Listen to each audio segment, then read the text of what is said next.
Hello दोस्तों, आप सभी का स्वागत है मेरे यूट्यूब चैनल पर।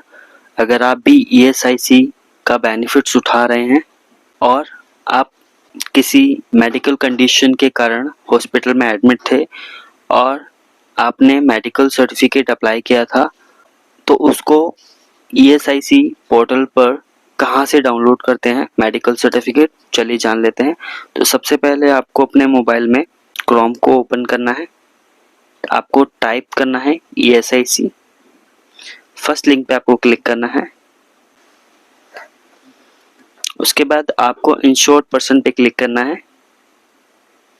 डिटेल्स डालने के बाद आपको इसको लॉगिन कर लेना है।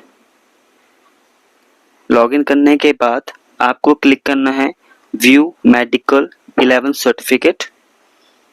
तो आप यहाँ देख सकते हैं 2 मेडिकल सर्टिफिकेट ESI हॉस्पिटल के थ्रू किए गए थे 1 वीक के लिए, जो आपके सामने व्यू PDF पे शो हो रहे हैं।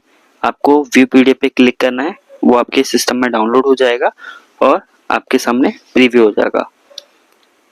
आपको ये इन्फॉर्मेटिव वीडियो कैसी लगी प्लीज़ कमेंट करके बताइएगा। चैनल पर नए हैं तो चैनल को सब्सक्राइब करना ना भूलें। वीडियो को लाइक, कमेंट एंड शेयर जरूर करें। Thank you.